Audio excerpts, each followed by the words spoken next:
Hey y'all. This is my first attempt at a retrospective commentary on how I heal Mythic Rasha'nan as a casting Mistweaver, using a Soothing Mist / Tear of Mourning build. I won't be going into too much detail, just explaining major plays like ramps and where I like to put my healing cooldowns. I've had requests for this style of video before, so if this kind of content interests you, let me know what you think. After a full channel of Mana Tea just before the pull, I start with a Cocoon on the tank and ramp with Yu'lon through the first Erosive Spray. Since there's very little healing to fight over on this first spray, I almost exclusively cast Enveloping Mist, which lets my Hots and Smart Healing from Tear of Mourning do most of the work.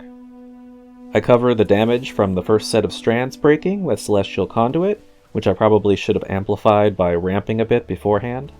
As I come back in, I ramp into a bit of spot healing on the infested spawn targets who are getting their asses kicked a bit, followed by the same for the wave targets, though they don't need as much.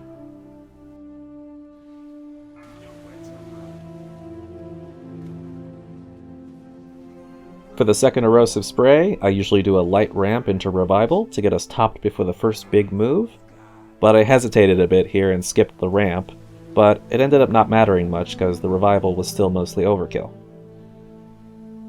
For these big moves, I'll typically go about halfway before stopping to triage if anyone's really low, then I'll go the rest of the way and ramp as much as needed to get people topped for the group soak.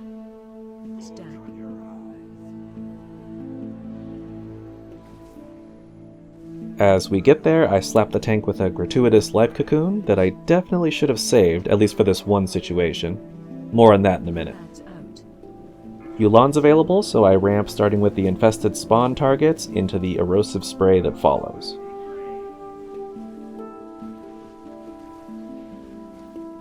Now, what I should have done here is start ramping on the strand targets just to take care of them, but between 4 healers and the fact that the only overlap is the wave, it wasn't a big deal.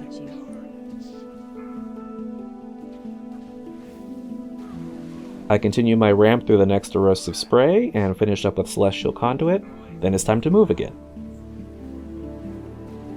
This is the part where my choice to use my second Life Cocoon early bites me in the ass a bit, since I don't have it up for the tank during this big move.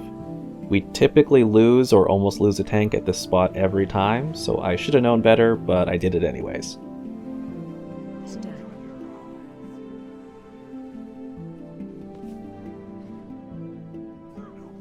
Next we've got waves, followed by strands, followed by spray, which is the perfect time to ramp with Yu'lon. In hindsight, I do a lot of unnecessary movement here, which delays and disrupts the start of my ramp. Considering I had Fort Brew, I could have easily stood in the webs and finished my ramp without much issue.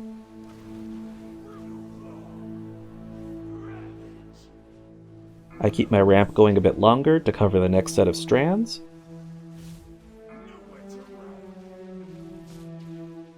and even longer through another Erosive Spray.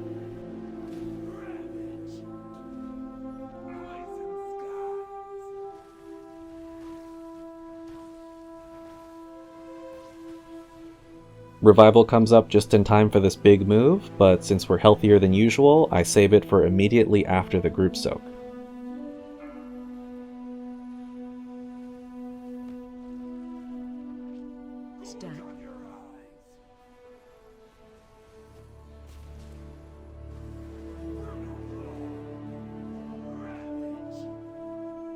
Next we've got Infested Spawn going into Strands and Erosive Spray, so I start to ramp just as Yu'lon comes back.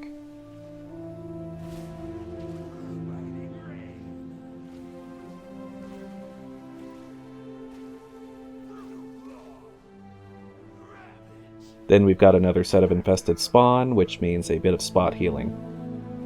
The boss actually hits us with a Tacky Burst here, something he's only supposed to do if there's nobody in melee, so that made going into the next Erosive Spray a little rough, but I still ramp through it all the same till it's time to move.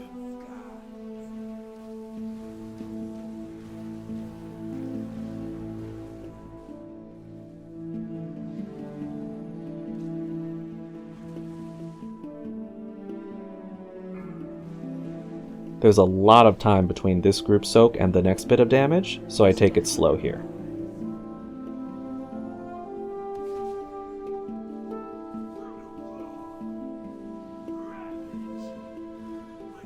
We get some adds, then some waves, then erosive spray, which I cover by ramping with Yu'lon again.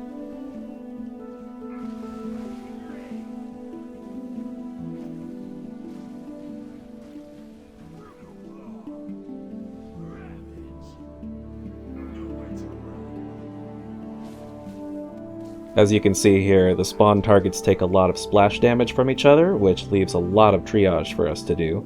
Otherwise, it's pretty smooth sailing into the last erosive spray.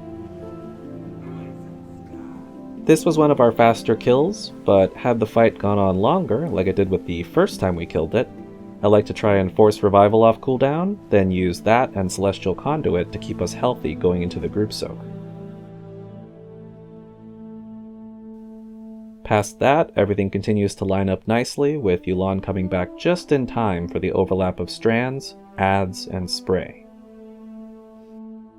Mythic Rasha'nan is easily my favorite fight to heal this season, mostly because our cooldowns sync up so well with his damage patterns.